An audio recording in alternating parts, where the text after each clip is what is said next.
આજના શ્રદ્ધાંજલિ પ્રસંગમાં ઉપસ્થિત સર્વેને બંદગી સાહેબ. હવે ઘણું બધું કહેવાય ગયું છે અને આ કંઈ કહેવા જેવું લાગતું નથી કે બાબરોલમાં 16 કળા જાણનારા વ્યક્તિ પડેલા, એક કળાવાળાને મળે. 16 કળા શીખનારા, 16 કળા જાણનારા, એને આપણે શું કહેવાનું હોય? કંઈ કહેવા જેવું તો છે જ નહીં. પરંતુ હવે મને મોકો આપ્યો કે 2 શબ્દ કહો, તો 2 શબ્દ કહો, વધારે નહીં કહો.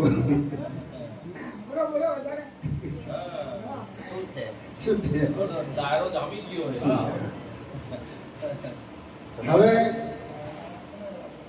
આપણે જન્મ થયો આપણો, ત્યારે આપણે ગર્ભવાસમાંથી અંદર ગર્ભમાં હતા ત્યારે યાદ કરતા કે હે ભગવાન, તો આના નરકમાંથી મને બહાર કાઢ, બહાર કાઢ, બહાર કાઢ. હું તારું નામ ક્યારે ને ભૂલું. અને જેવો 9 મહિને બહાર આવે અને તરત શબ્દ બોલે ઉમા તોતા, ઉમા અને તું તો દેખ પછી અહીંયા આવ્યો એટલે માયાના ફંદામાં પડ્યો અને માયામાં એવો લપટાણો કે પેલા ભગવાનને બોલી ગયો. અને જ્યારે પછી ધીરે ધીરે આપણને પીરસે ભગવાન કે બેટા આટલું ખાઈ દો, આટલું ખાધી, ખાતા પાર આવે નહીં. પછી એની શક્તિઓ ધીરે આપણને પાછી ખેંચે ત્યારે ખબર પડે કે હાલ આમ કેમ થયું. નાનો હતો ત્યારે ધૂળની ડગલીમાં રમતો હતો, એટલા દિવસ તો એને કશું ખબર પડી નહીં. યુવાનીમાં તો મન માનતું નથી અને ઘોડે ચડીને ગડપણ આવે તારે પેલી કર્મમાળા લે અને પછી કહો કે રામ રામ રામ રામ કરે, પણ એવામાં કામ પૂરું થઈ ગયેલું હોય એટલે પછી કામ થતું નથી. એટલે આપણે સત્સંગમાં પેલા સાધુ પુરુષ કહેતા હતા ને કે ભાઈ अगली को जाने दे, पिछली को जाने दे और बिजली को पकड़ ले. એટલે આગળ વાળીને આપણે પકડવાની નથી, પાછળ વાળી નથી પકડવાની, બીજલીને પકડવાની, પણ બીજલી આવડી પકડાય. એટલે સાધુ પુરુષ જતા હતા રસ્તામાં, આખી મંડળ હતી, બધા મંડળી લઈને જતા હતા. એટલે કુવે પાણી ભરવા માટે પાણી તરસ લાગી ગઈ એટલે પીવા સારું વળ્યા. એટલે પછી કે ચાલો તારે આપણે થોડા સત્સંગ કરીએ. પાણી પીધું, પાણી પીને સત્સંગ કરતા કે संत महात्मा शिष्यों में के अगली को जाने दे बच्चा, पिछली को जाने दे और बिजली को पकड़ ले, कस के पकड़ ले, जाने मत देना. अरे इन टाइम में ત્રણ પનિહારીઓ પાણી ભરવા આવેલી. એટલે પાણી ભરવા આવેલી એટલે પાણી ભરીને જાય તો પેલી આગળવાળી અને પાછળવાળી 3 નંબરની 3 જાય એટલે પેલા આ સત્સંગ કરે અને પેલી સાંભળી ગઈ ચોરીઓ. अरे पीड़ो बाव हूँ के अगले नहीं जावे दे, पिछली नहीं जावे दे, पिछली पकड़ लेंगे और मने पकड़वा के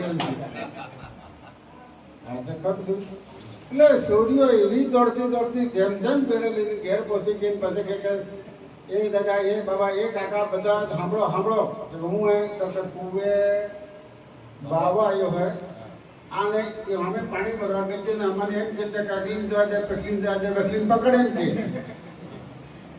મને સામા કીધો હતો.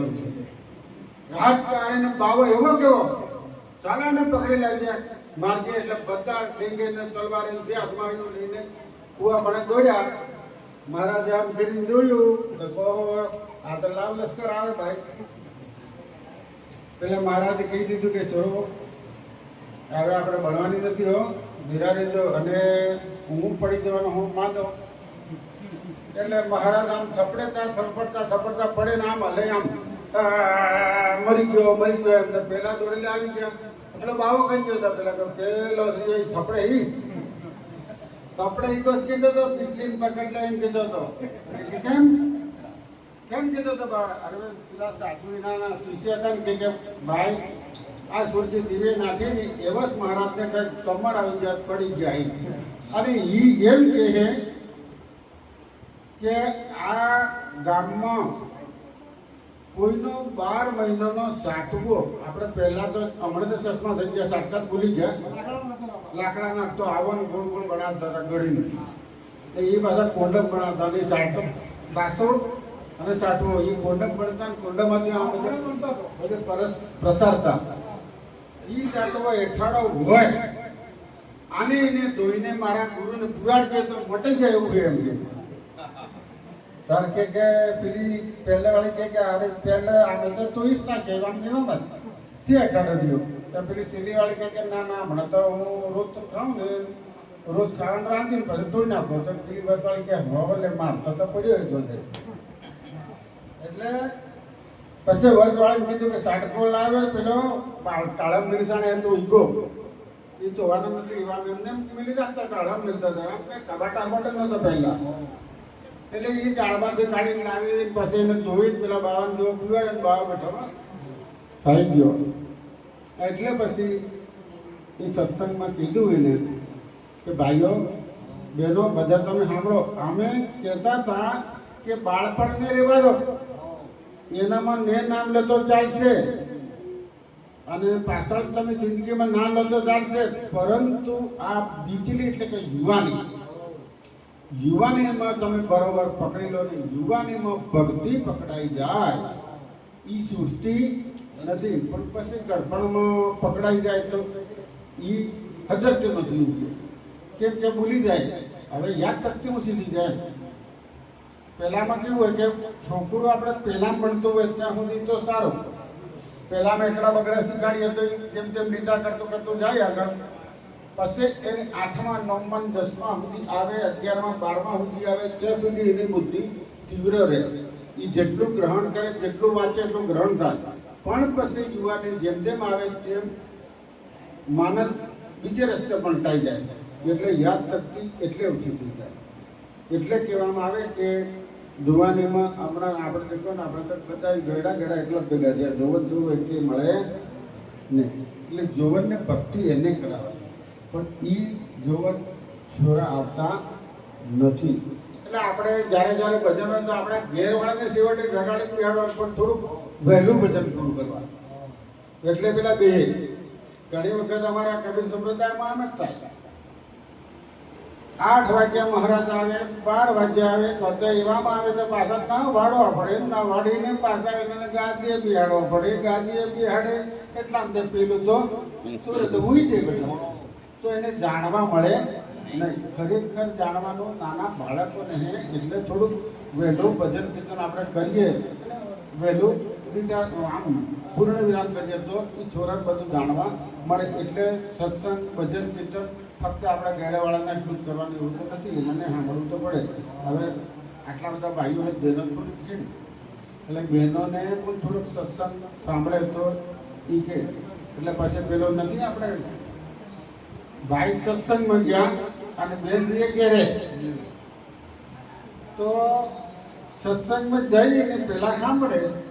હવે સત્સંગ સાંભળતા સાંભળતા સાંભળતા પેલા બરોબર ટેકો લઈને આમ બેઠા હો સાંભળ્યાનો, એટલે હર હર હર ગરુડ જે બોલવા માંડે પેલા ભાઈ ઊંઘી ગયા.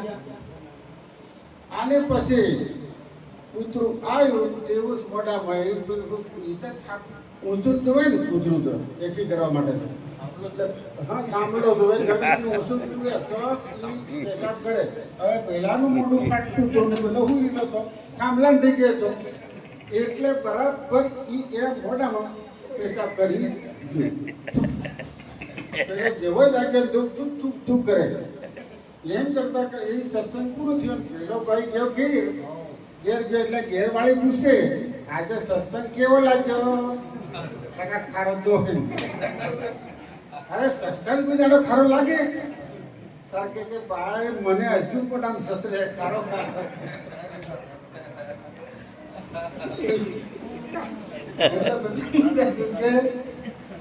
પેલા ભાઈ હતો ને પેલી બેન થોડીક સમજી હતી, વિચાર કરે કે હા મેં આવતો તો હુઈ ગયો હોય કદાચ કૂતરું મોતરી ગયું હોય એટલે જ આવું થયું. એટલે ઘણા ખરા માણસને ટેકો લેવાની ટેવ હોય. ભજનમાં ટેકો કઈ છે પહેલે જ પછી જ કહે અને ટેકો લીધો એટલે જેમ ચડવાનું. હવે વધારે નહીં કરતા સત્સંગને પૂર્ણ નામ કરીએ. બંદગી સાહેબ